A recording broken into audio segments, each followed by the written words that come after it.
அஸ்ஸலாமு அலைக்கும். இப்போ ஃபஸ்ட்டிக்கிற அந்த வீடியோவில் வந்து திசை திருப்பம் சம்மந்தமான ஃபுல்லாக தியரியை பார்த்தோம், ஒன்லி தியரியை பார்த்தோம்.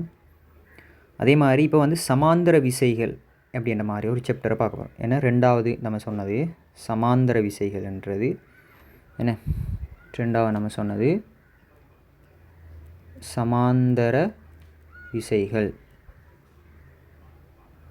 இது ஸ்டெட்டிக்ஸில் இருக்கிற ஒரு சின்ன ஒரு தியரி பார்ட். அதை இது வந்து டிரெக்டாக கேள்விகளில் அப்ளை ஆகிறல, பின்னால் சமநிலை அதே மாதிரி புவியீர்ப்பு மையம் அந்த இதுக்கெல்லாம் இது வந்து தேவைப்படும். சரியா? அதே மாதிரி விசை திருப்பமும் தேவைப்படும். ஸ்டெட்டிக்ஸ் தான் கொஞ்சம் வந்து டிஃபிகல்ட்டாக இருக்கும். ஆனால் கேள்வி செஞ்சு பழகினா இன்ட்ரெஸ்ட் ஆகிடும். அது ஒரு இன்ட்ரெஸ்டான பகுதியாக இருக்கும். ஃபிசிக்ஸை பொறுத்த வரைக்கும் எல்லாம் இன்ட்ரெஸ்ட் தானே. சரியா? ஸோ சமாந்தர விசைகளில் ரெண்டு வகையான சமாந்தர விசைகள் இருக்குது, தெரியும் நினைக்கிறேன். ஒன்று வந்து நிகர்த்த சமாந்தர விசைகள். நிகர்த்த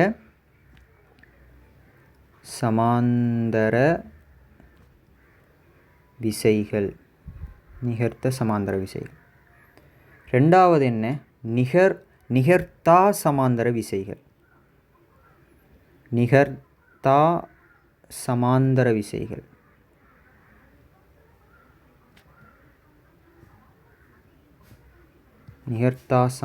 விசைகள். இதில் வந்து தியரி விளங்குறதுக்கு ஓகே இருக்கும். ஆனால் கேள்வி தான் கொஞ்சம் இதாக இருக்கும். அதுக்காக நான் ஒரு கேள்வி இல்லைக்கிற கொஞ்சம் இதான ஒரு கேள்வி, அதில் நிகர்த்த சமாந்தர விசைகளையும் நிகர்த்தா சமாந்தர ஒரு கேள்வியை நான் சும்மா சொல்லி விளங்கப்படுத்துகிறேன். ஓகே, அதுக்கப்புறம் உங்களுக்கு கேள்வி செய்கிறது இதெல்லாம் மனதால் செய்யக்கூடியது. ஸோ வந்து நிகர்த்த சமாந்தர விசைகள். முதலாவது என்ன, நிகர்த்த சமாந்தர விசைகள்.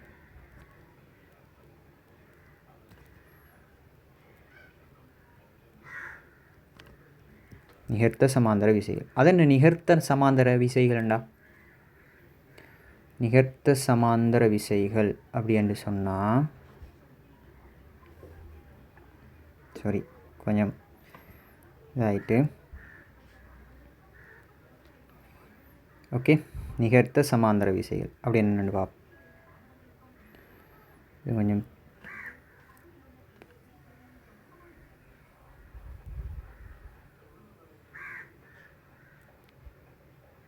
நிகர்த்த சமாந்தர விசை என்னென்னு பார்ப்போம்.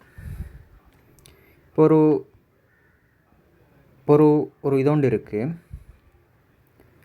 ஒரு புள்ளி ஒரு உடல் ஒன்று இருக்குன்னு வைங்களேன். ஒரு உடல் ஒன்று இருக்குது. ஸோ அந்த உடலில் வந்து இப்படி ஒரு விசை தொழிற்படுது, அதே மாதிரி இப்படி ஒரு விசை தொழிற்படுது. சரியா? இப்படி ஒரு விசை தொழிற்படுது, இப்படி ஒரு விசை தொழிற்படுது. இது F1, இது F2 என்ற விசை தொழிற்படுது. சரியா? இப்படி விசைகள் தொழிற்படும் போது அதில் விலையில் எங்கே இருக்கும்? நம்மளுக்கு தெரியும். இப்போ இப்படி ஒரு உடல் ஒன்று வைங்களேன்.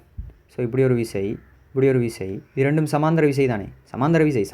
நிகர்த்த சமாந்தர விசைன்னு சொன்னால் இரண்டு சமாந்தர விசைகள், சமாந்தர கோடுகள் தெரியாவா? இப்படி இது ஒரு சமாந்தர கோடு, இது ஒரு சமாந்தர கோடு, இதுவும் சமாந்தர கோடு தான். ஆனால் இது எதிர் சமாந்தரம், இது ஒரே சமாந்தரம், அதாவது நிகர்த்த சமாந்தரம் அப்படின்ற மாதிரி சொல்லுவாங்க.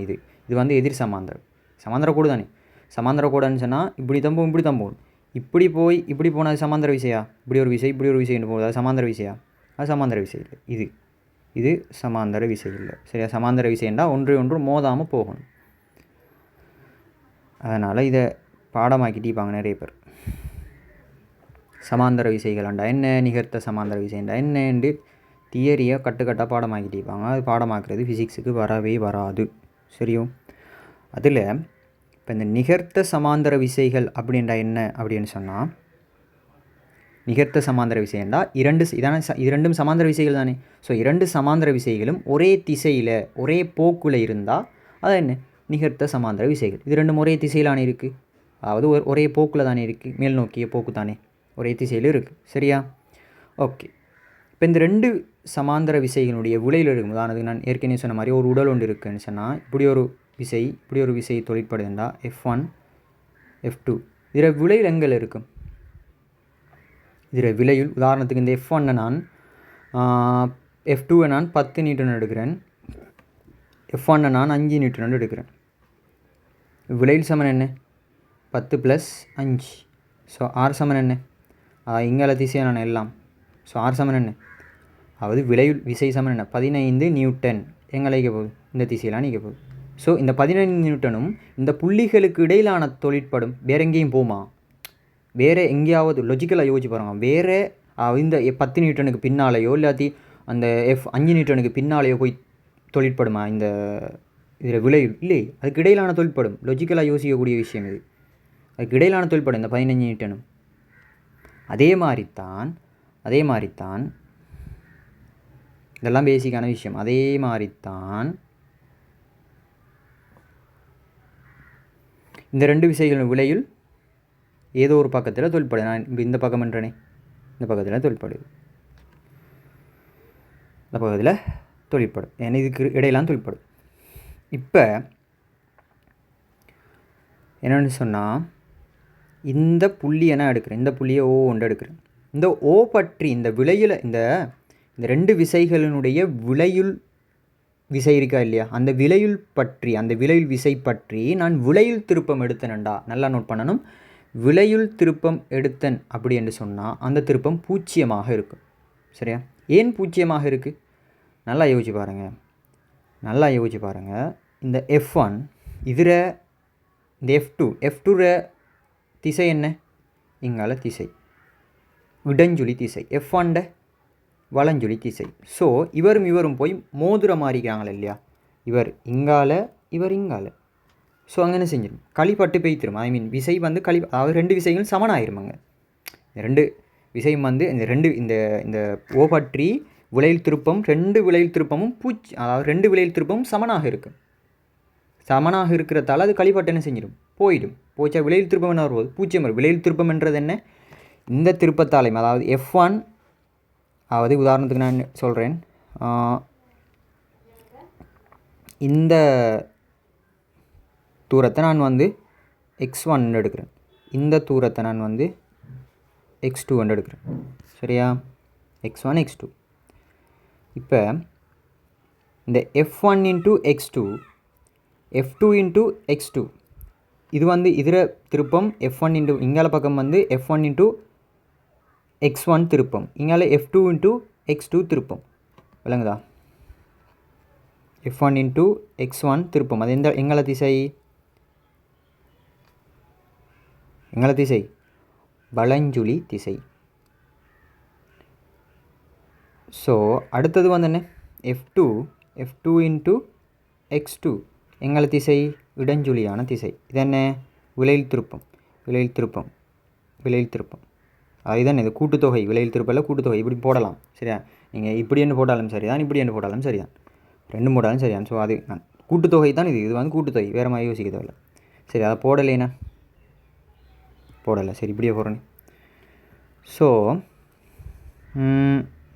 இப்போ என்ன, நான் இந்த திசையை வலஞ்சுழி, அதாவது கூட்டுத்தொகையை இப்படி வலஞ்சுழியாகவே கருதுகிறேன். ஏன்னா F1 x1 F2 x2 நான் வலஞ்சுழியாக மாற்றினேன்டா. இது மைனஸ் இல்லையா? மைனஸ். ஸோ மைனஸ் என்னதால அது வந்து என்ன செஞ்சிடும்? அது மோதிர மாறிக்காது. ஸோ அது களிப்பட்டு பெய்த்திரும். ஸோ 2 விலையில் திருப்பங்களும், அது 2 திருப்பங்களும் சமன். அதாவது இந்த F1ஆல் ஏற்படுத்தப்படுற திருப்பமும் இந்த F2ஆல் ஏற்படுத்தப்படுற திருப்பமும் சமனும் எதிருமாக இருக்கா இல்லையா? அதாவது இவர் இங்கால 2 பேரும் மோதிர மாறிக்கிறாங்க இல்லையா? ஸோ மோதினா அங்கே கேன்சல் அவுட் ஆகி போய்த்திரும். ஸோ 2ம் சமனும் எதிருமானது. ஸோ அங்கே அதை என்ன செஞ்சிடும்? களிப்பற்று போய்த்திரும். ஸோ போய்ச்சண்டா. இது என்ன? இது 0. விலையில் திருப்பம் 0. சமன் என்ன? F1 × x1 F2 × x2. இவர் இங்கால திசை, இவர் இங்கால திசை. இப்போ நான் F1 × x2 இங்கால எடுக்கிறேன். F2 × x2 சமன், அதாவது F2 × x2 நான் இங்கால எடுக்கிறேன். இங்கால எடுத்தா, அதாவது இங்கால எடுக்கிறேனே,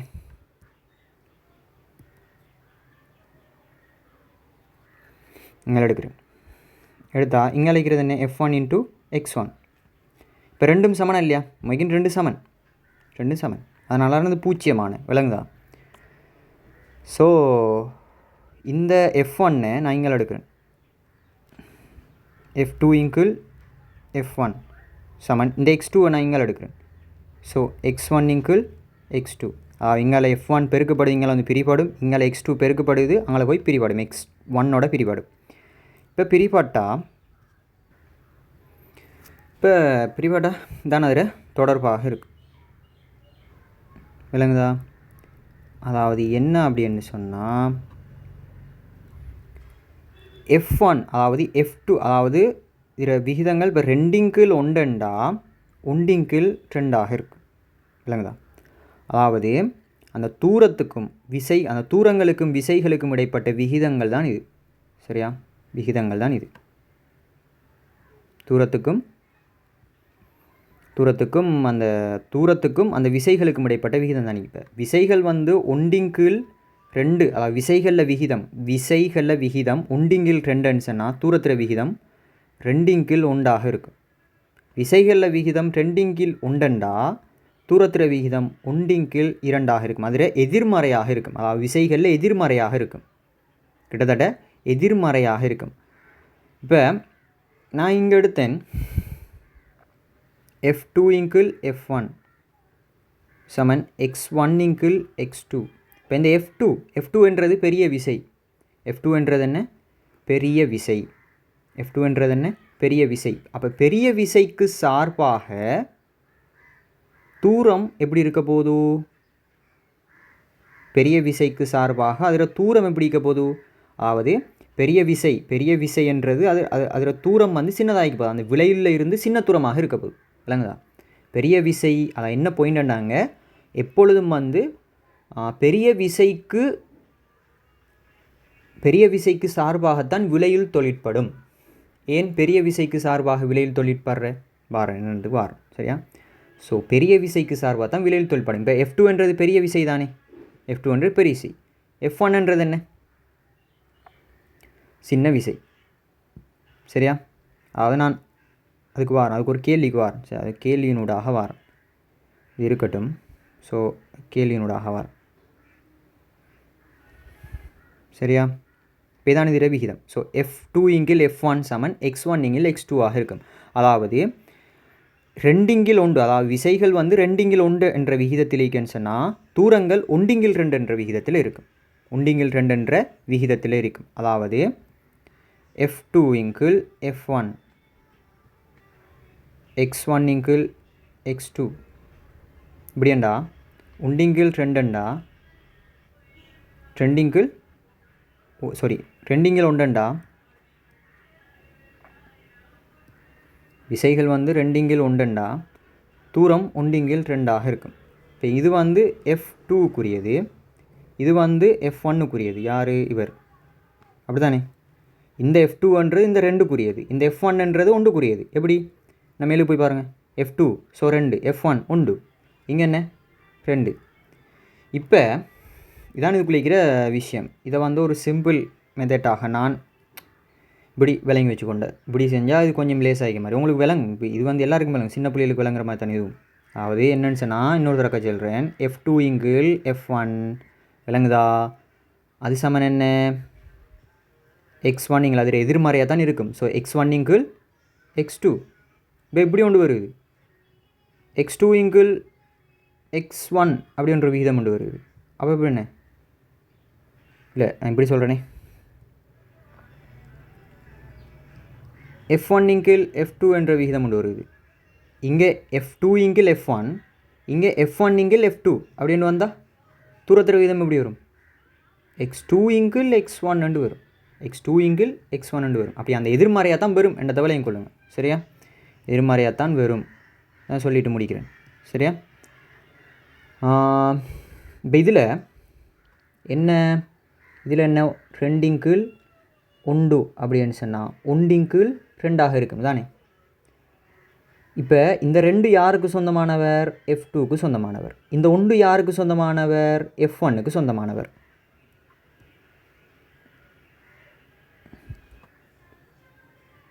சரியா? இந்த 2 வந்து F2க்கு சொந்தமானவர், இந்த 1 F1க்கு சொந்தமானவரா இல்லையா? விளங்குதா? ஸோ அப்போ அதுலேருந்து என்ன ஒரு முடிவுக்கு வரலாம்? என்ன சொன்னேன் நான்? கொஞ்சம் அதாவது F1 எஃப் மொழா போட்டேன், F2 இங்கிள் இந்த விஷயம் விளங்கிட்டு தானே, F2 இங்கிள் F1 சமன் என்ன, X1 இங்கிள் X2 சரியா? 2 இங்கிள் 1 1 இங்கிள் 2 விளங்குதா? அப்போ இதில் என்ன 2 இங்கிள் 1 அப்படின்னு சொன்னால் 1 இங்கிள் 2 இப்படி தான் வரும். ஸோ இந்த 2 F2 குறித்தவர், இந்த 1 F1 குறித்தவர் சரியா? ஸோ இப்போ இதை விளங்கி வச்சுக்கொள்ளுங்க, தேவைப்படும் சரியா? அதாவது இந்த F2க்கு இதுக்கு அர்த்தம் என்னென்னா, F2க்குரிய அந்த விசை வந்து 2 மடங்காக இருந்தால் அதில் தூரம் ஒரு மடங்காக தான் நிற்கும். ஸோ அதில் தூரம் சின்னதாக இருக்கும். F2க்குரிய தூரம் சின்னதாக இருக்கும், பெரிய விசைக்குரிய தூரம் சின்னதாக இருக்கும். F2 என்றது பெரிய விசை தானே, ஸோ பெரிய விசைக்குரிய தூரம் சின்னதாக இருக்கும். இந்த F1 என்றது சின்ன விசை. ஸோ F1 என்றது 1ன்னு சொன்னால் அதில் தூரம் வந்து இது வந்து தூரத்தை சொல்லும். இது வந்து என்ன செய்யும், தூரங்களை குறிப்பிடும், தூரங்களை குறிப்பிடும். ஸோ இந்த F1 என்றது வந்து இந்த F1 அப்படி என்று சொல்கிறது வந்து இந்த F1 என்றது வந்து இந்த ஒரு பங்காக இருந்தால் தூரம் 2 பங்காக ஆகிக்கும். அப்போ அர்த்தம் என்ன, F1 என்றது சின்ன விசை. ஸோ சின்ன விசை என்று சொன்னால் தூரம் பெரிசாக இருக்கும். ஏன் தூரம் வந்து இங்கே 2 பங்கு தானே, 2 பங்கு தூரம்.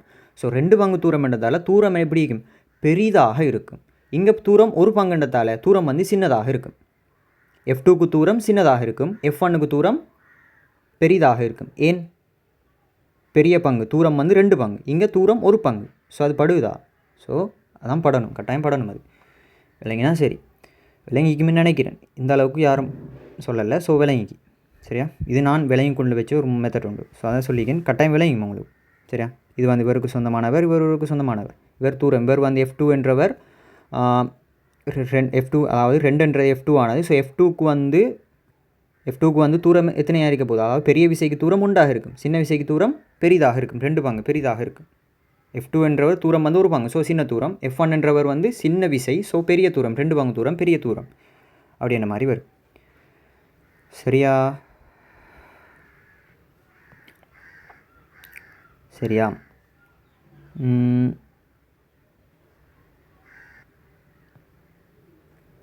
இன்னொன்று என்னென்னு சொன்னால், அந்த விலையில் திருப்பம் எப்படி பூச்சியம் வந்த சிலாக்களுக்கு விளங்கிக்காதுன்னு நினைக்கிறேன். விளங்காட்டி இன்னொரு விஷயத்தில் விளங்கப்படுத்துகிறேன். எப்படின்னு சொன்னால் சிம்பிளாக விளங்கி கொள்ளுங்க. இப்போ நம்மளுக்கு தெரியும் என்ன, F1 இன்ட்டு அதாவது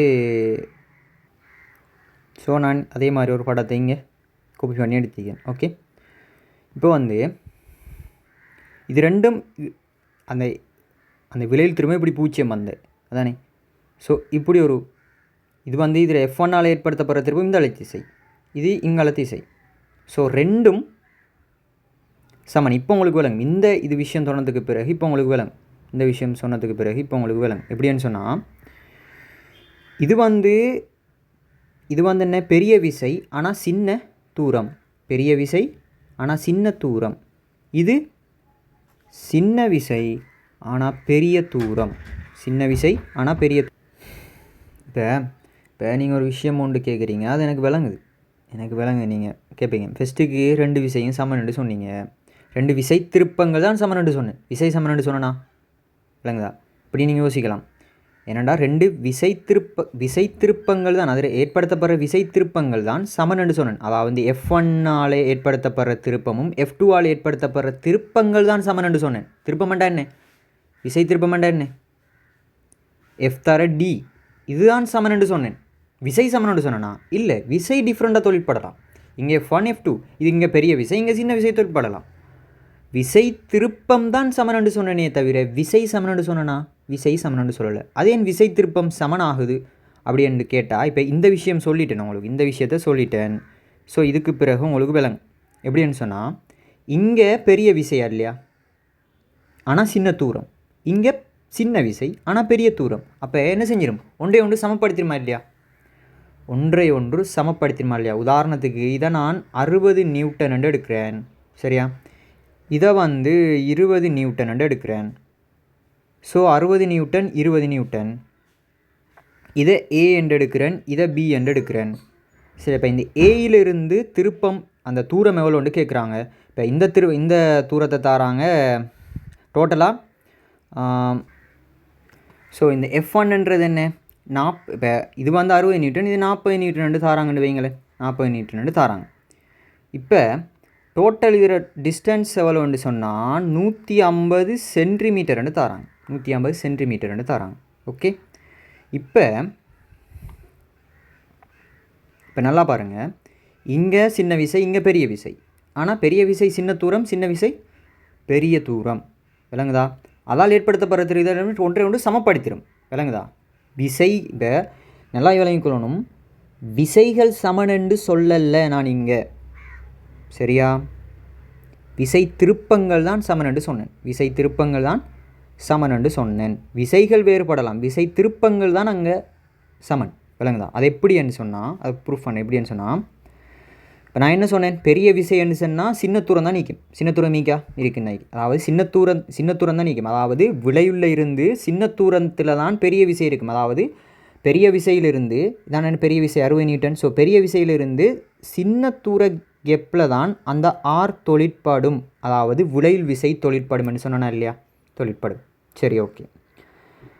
இப்போ அப்படி தொழிற்பட்டதானே ரெண்டையும் சமப்படுத்தலாம். விளங்குதா? ஸோ நான் இப்போ இப்போ ஏயிலிருந்து எக்ஸுக்கான தூரம், அதாவது ஏயிலிருந்து ஓக்கான தூரம், அதாவது ஏயிலிருந்து விலையில் தொழிற்படுற தூரத்தை காணப்படுறேன், ஏயிலிருந்து விலையில் தொழிற்படுற தூரத்தை காணப்படுறேன், ஏயிலிருந்து விலையில் தொழிற்படுற தூரத்தை நான் என்ன செய்யப்படுறேன், காணப்போகிறேன். இப்போ நான் ஏயிலிருந்து தானே காணணும். ஸோ ஏயிலிருந்து காணணும். ஸோ ஏ என்ன, 40 நியூட்டன்.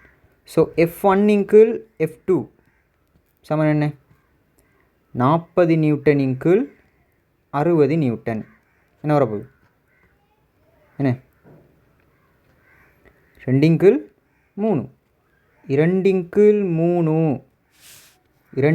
3. ஸோ அப்போ தூரங்களுக்கு இடையில விகிதம் 3/2 இருக்கும். விளங்குதா?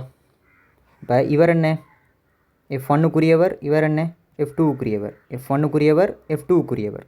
ஸோ F1க்குரியவர் 2 மடங்கு விசைண்டா தூரம் பெருசாக இருக்கும். சரியா? 3 மடங்கு. ஸோ தூரம் பெருசாக தானே F1லேருந்து. ஸோ நான் ஏயிலிருந்து இவருக்கு எவ்வளோ தூரம் என்னதை காணப்படும், அந்த விலையில் எவ்வளோ தூரத்தில் தொழிற்படு என்ன காணப்படும் ஏயிலிருந்து. சரியா?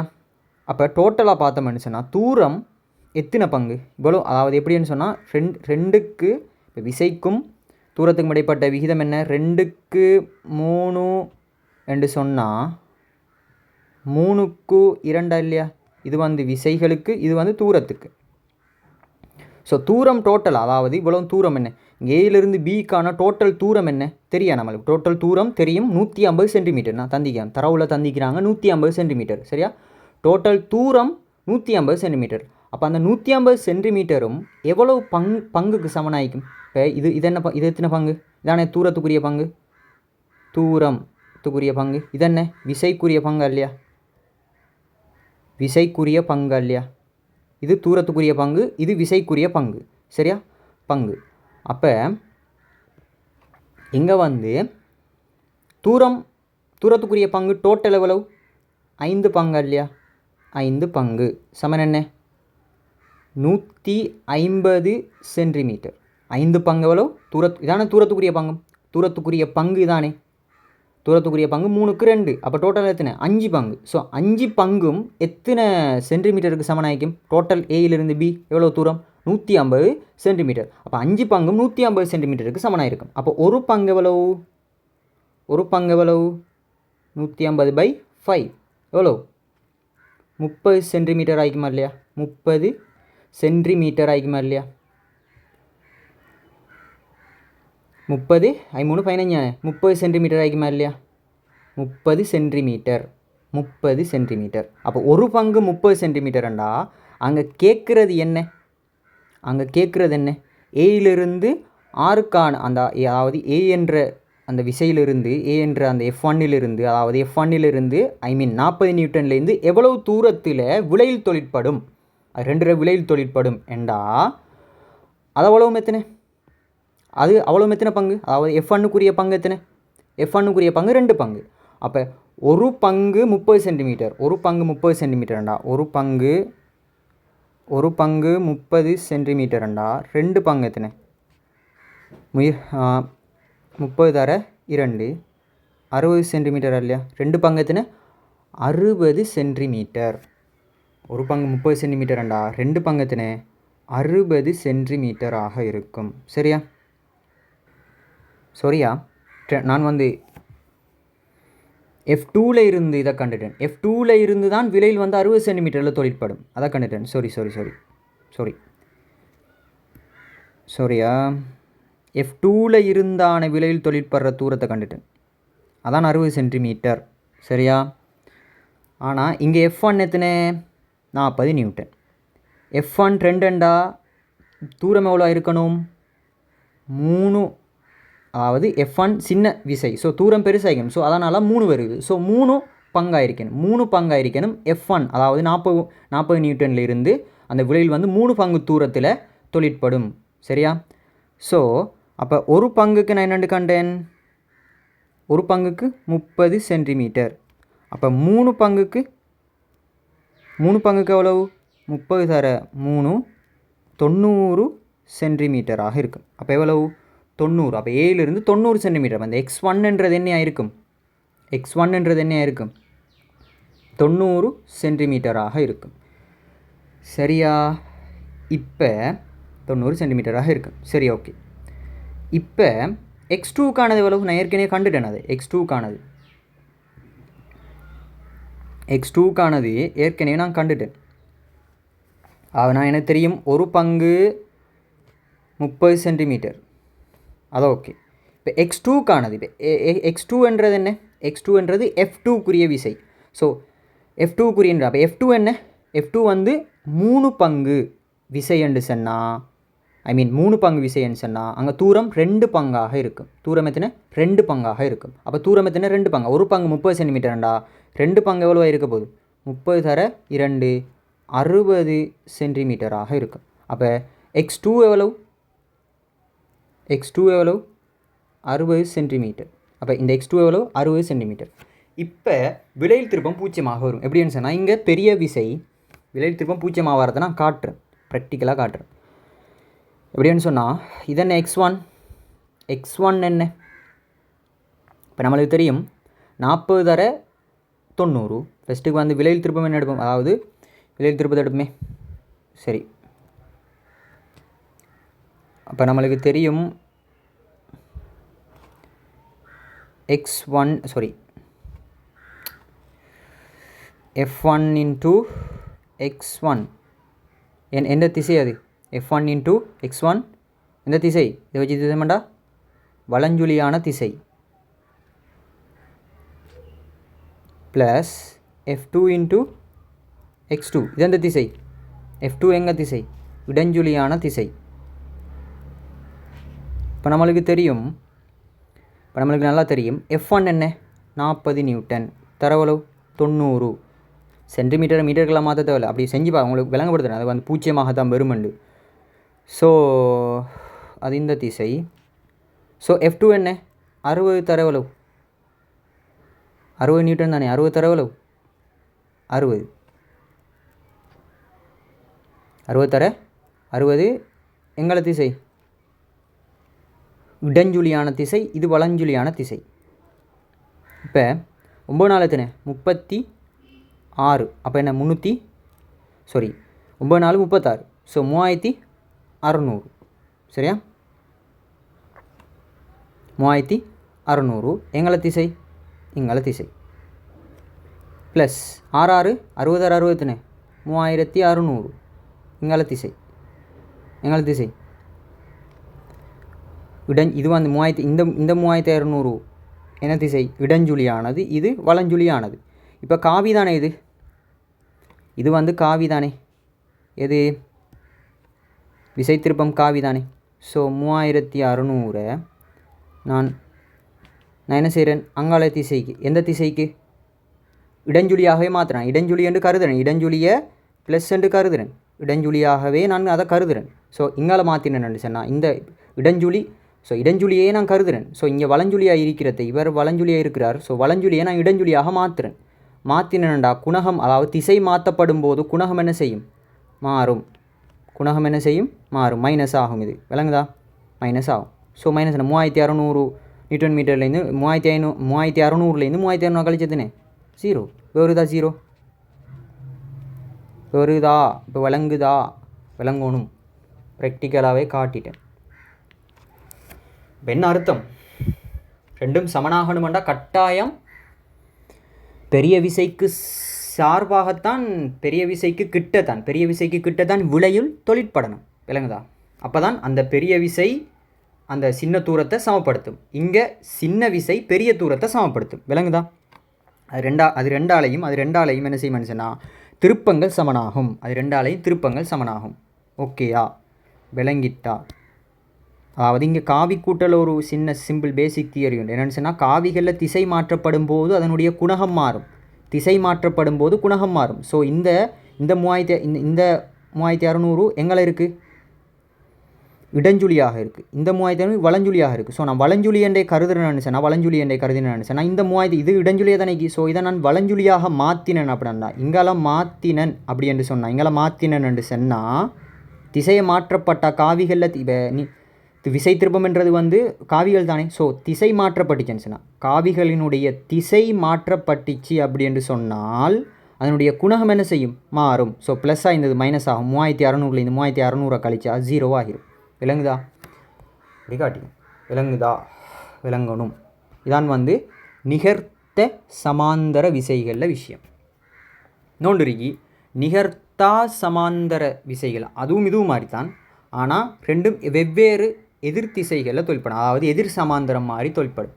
இதே தியரி தான். ஆனால் கொஞ்சம் டிஃப்ரெண்ட் ஒன்று இருக்குது. ஓகேயா?